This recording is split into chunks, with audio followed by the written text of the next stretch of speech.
I'm going to ask this question, and you tell me. Have black people lost their creativity? I want to know. Let's talk about it in a real way. Please. Don't just get so hot-headed and don't hear me out. But just listen. Have we lost our creativity? Welcome back to Same Old Gossip Reheated. I'm your host, Katrina Gibbs. And as you can see, we still in the Christmas spirit. I'm going to keep saying it until, Christmas comes. We have 25 days left to Christmas. And if you're going to be gathering with your family and you need new fun, right there, without Google, the Black Trivia Card Game, music, sports, fashion, film, TV shows. It's all wrapped in one for all of us. And just so happened, the topic today, the person who I'm talking about, he actually made it. He actually made it into my game. So let's get off into the topic.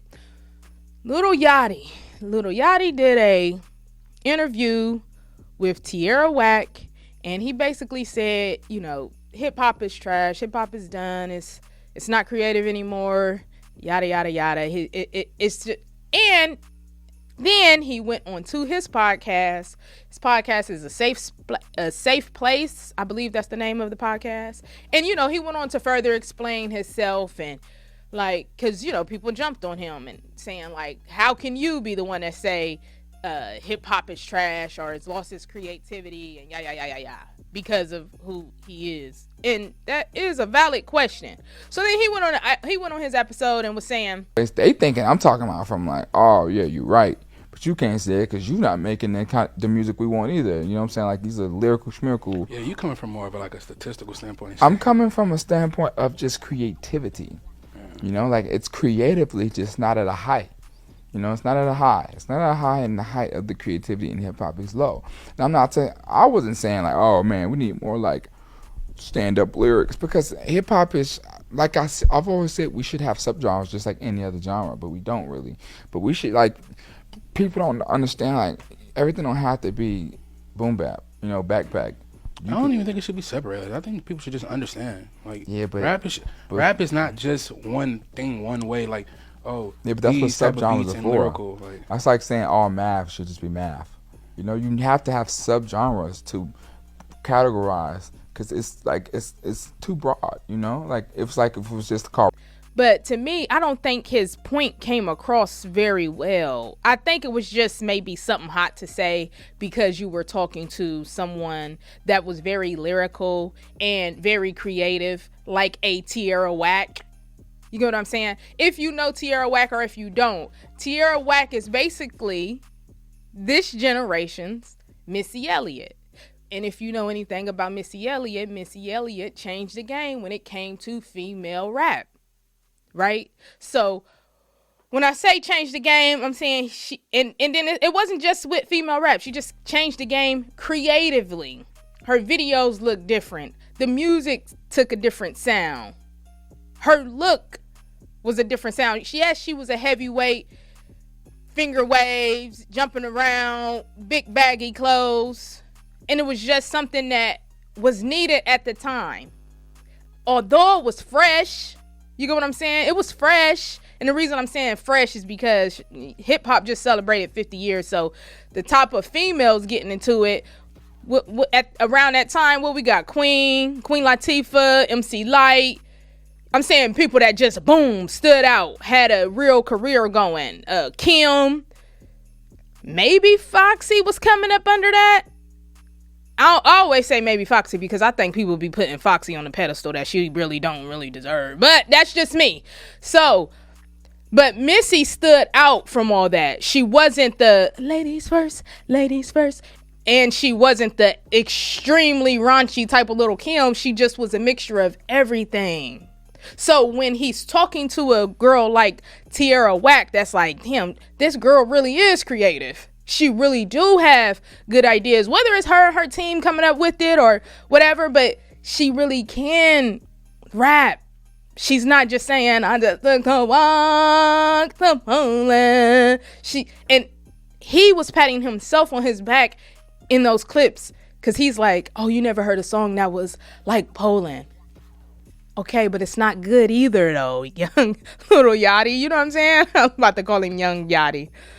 So, and then I just hate that he's like, what makes it sound solidified, right, is that he's like, oh, the rap genre is slipped from being number one, and the numbers and the statistics, and they're not giving out any money for this genre anymore. And it's like, well, how do we know that that's real? How do we know that that's true?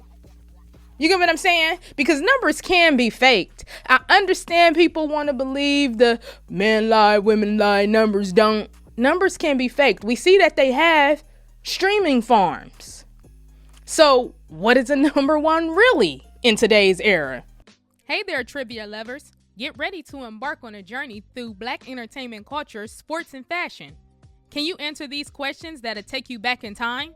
Question 1. In the world of music and entertainment, what's the name of Beyonce's first solo tour? It was the unforgettable Dangerously in Love tour.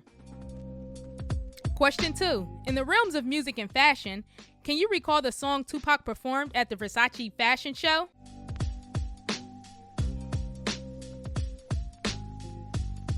It was the legendary California Love. Question 3.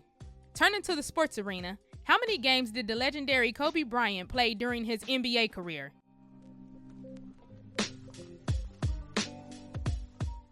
It was an astounding 1,346 games. Question 4.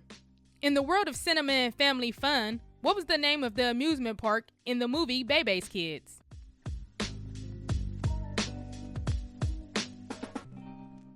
If you guessed Fun World, you are correct. Get ready to challenge yourself, family, and friends as you dive into a world of trivia.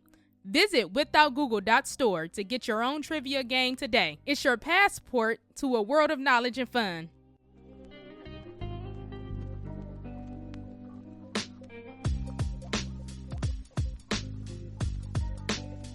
What is a billion streams really in today's era?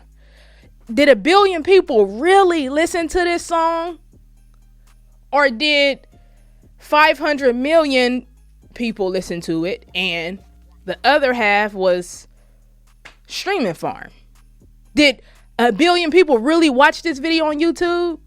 Or did YouTube got some little trickery package that you can buy as an artist that everybody, maybe they sign NDAs? Because to be honest, we don't know what these companies are able to do.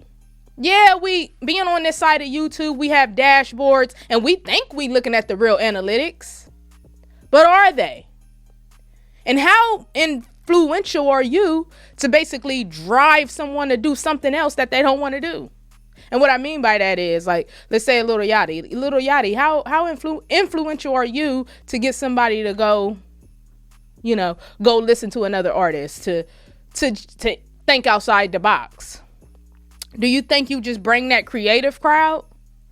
Because to me, I don't know what you bring, you know what I'm saying? But all I'm saying is that whole trying to make your argument solidified with the numbers and what the record execs are saying, it just doesn't make sense, because for the longest we've heard, especially with what he was saying, because for the longest we've heard, oh, young white kids support hip hop. These are the people who go out and to the concerts, they buy the albums. We've heard that ever since the 90s, right? They was the ones who really supported it. Okay, and I can get down with that. You know what I'm saying? We make it hot. They support it with their money, and then we support it with our little bit of money that we got. But so all that can make sense to me, right?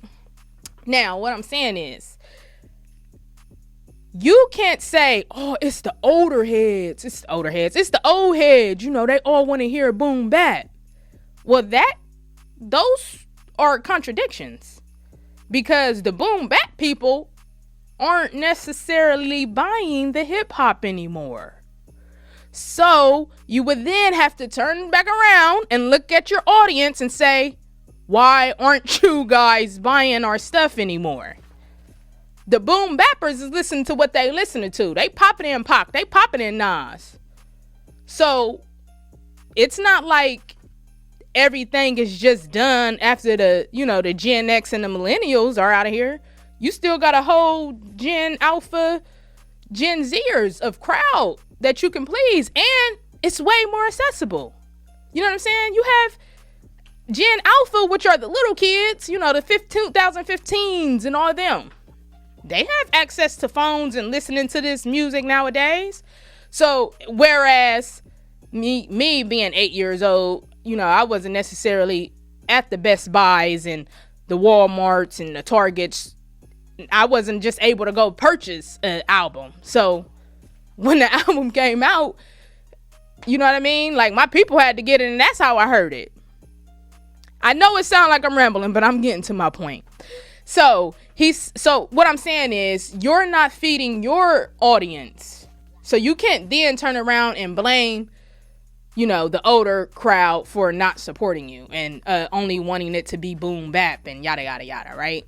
Because he kept saying, oh, you know what I mean? I don't think you got to change lyrical content.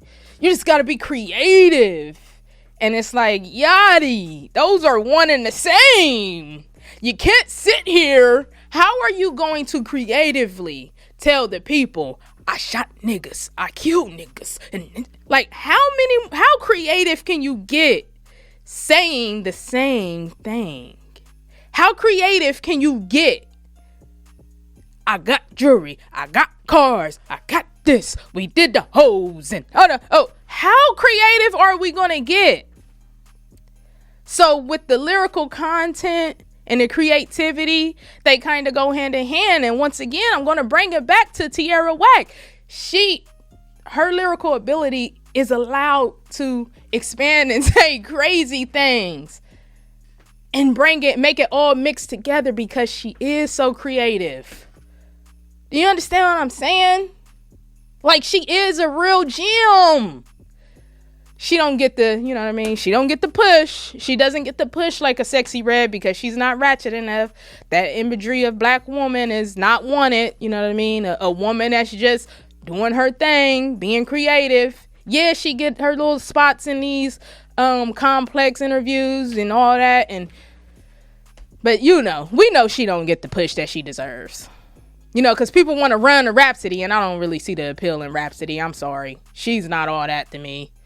Like, she's a snooze fest. Sorry, she's a snoozer. You know what I mean? But Tierra Whack, she got it. When it comes to creativity, lyrics, I'm not in the field of looking at somebody and she's not going to influence me to be for beauty standards. That's not me. So maybe, and that's not my demo. So maybe she's not popping because the young girls aren't looking at her in that way. But I honestly think it's the whole ratchet thing and the imagery thing. So in saying this, right, and the whole audience thing, it made me think even further, even deeper about this conversation. And in this, I have my own theory, right? And my theory is me. Because I don't want you to be like, but who are you to say that? Shut the, you know what I mean? But my theory is, I don't really believe, because that sounds strong. Now I'm going to say this. I'm going to ask this question, and you tell me. Have black people lost their creativity? I want to know. Let's talk about it in a real way. Please. Don't just get so hot-headed and don't hear me out. But just listen. Have we lost our creativity? Now, the reason I'm saying that is because hip hop is stuck right now, right? Everybody looks the same. Everybody raps the same. Same thing keeps happening. Shout out to Ayo Canseco with the rap trap. That's why he's able to make a show like that. Because it's so repetitive. It's like, you know, it's plug and play. Oh, that one died. Get this one. Oh, that one died. Get this one. Oh, that one got shot up. Get that one. And that's how it's like, if rap really was creative right now, it wouldn't be so plug and play, right? Because people say it was a lot, you know, rap, it was a lot of people was dying. And that's fair. That's a new thing. When you think about hip hop in the 90s, The major ones was Tupac, Biggie, Soldier Slim, and I'm pretty sure I'm missing somebody else. The other one I'm probably missing is the dude from Lost Boys. Those are like the main ones that I can think of. And that's a little bit of people when you think about all the rappers. You get what I'm saying? So it wasn't so plug and play. So if somebody like one of the dead presidents, you know what I mean? UGK, if one of them would have just, if MJG and if anybody else would have just been killed, somebody would have been like, whoa, what's going on? What happened? What happened to them for them to die? But so now it's so plug and play because it's all repetitive. Everything really looks the same. Now, I say it's stuck, and I say that it's just like the 80s. Because in the 80s, everybody started to look the same. You get what I'm saying? Everybody, was up in the Dapper Dan suits, Gucci, luxury items. You know what I mean? He took it, he customized the luxury items. You know what I'm saying? Dapper Dan is at Gucci still, making basically the same type of fashion. Do you get what I'm saying? You see what I'm saying? You connecting with me? And so since he's over there, and I'm not just sticking it on the fashion, but the jewelry is big and gaudy again. You remember all the rope chains and stacking them up to your damn neck, and now they smaller chains, but they still stacking up to your neck. They got on 8 watches, and the content is all stuck. I got money, I got girls, we partying. Money, girls, partying. Money, girls, partying. So when the 90s came through, you get storytelling, a little bit more storytelling. And you getting people that's like telling their street stories. Then you got the ultimate, the greatest of all time. You know what I mean? You get Pop to come through and tell you about the young black man in the ghetto. Now, don't get me wrong. I understand you had NWA and everything. But Pac made it just that much more appealing to say, nah, niggas is... Everybody ain't a gang member. But niggas is hurting in the hood. You know what I'm saying? Dear mamas and all this stuff. Man, you just had so much stuff. And I'm not saying that he's just the picture perfect person to describe the 90s. But he is. But then you get Biggie, who's lyrical. And then they both get on a flashy tip. But then you get everybody else. And nobody's look is really the same. Nobody's sound is the same. So I'm saying that I think hip hop needs to go through a recession. I know I was long-winded to get there. But the reason I'm saying they need to go through a recession is because we, the people, we are tired of hearing how much money you got, how many girls you can sleep with. We tired of seeing all the clothes, the cars, the money, the jewelry. We're done with it. Yep, we're pretty much done because you're talking to people who are really going through things right now. Not everybody, and this is the thing that I always say, nobody wants to say that they're broke, but statistically, everybody broke. A large majority of folks are really living paycheck to paycheck and cannot do anything if a $500 emergency hits them. So, when I want to escape, I'm not always looking to escape into this fantasy land where there's nothing but big cars, riches, and things that don't even look attainable right now. Maybe I want to escape and just hear about what I'm really going through. So, I feel like as we hit the recession that we're in, I think it's needed for hip hop. Because if we go through a recession and people really come out on the other end, like on some like Great Depression, then that means access dies down. A lot of people's phones are going to go off. You know what I mean? A lot of computers and Wi-Fi's and things is not going to be accessible.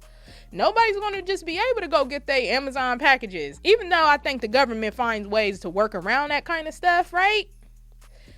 But we're going to lose access to where all we have now is ourselves, our thoughts, beating on the table, making the beat again. You get what I'm saying? We're not going to have time to be lost in what everybody else is doing, because I got to go get me something to eat tonight. And even though there are people who are living like that right now, but when the mass majority of us have to realize that that's what we have to live like, then I feel like more creativity will come up out of us. You get what I'm saying? I hope I made my point. If you made it this far, you know what I mean, drop some music notes in the comment section. I feel like I was long-winded. I hope you stayed here the whole time, you know what I mean? Because this is a real conversation. I just feel like, and as I'm saying this, it makes it sound like I'm saying, oh, Dave Chappelle joke, he should have never gave you niggas money. That's what it sounds like, right? Because now that you got money, you ain't got no more creativity in you. You get what I'm saying? And it shouldn't be like that. Which is why, man, it just brings all my arguments back just full circle, because it makes me think back again about celebrity children. Why do they have to be creative when I have the stimulus package from my people who are going to give me a boost? They already got the boost. Boom, I'm here. I'm able to be in front of everybody's faces. I'm here to sing, dance, and hip hop for you. And then, you know what I mean? I don't have to, what I have to be creative for? I can just say the same stuff my daddy said and do the same move my mama did, and I'm going to be looked at. You get what I'm saying? Whereas a girl like Tierra Whack, or whatever girl we don't know that's unknown right now, she got to do 10 times more creative things than everybody else's kids that just get the stimulus package. But thank you. Like, share, subscribe. Tell a friend to tell a friend. Get your Without Google game right now. See you later.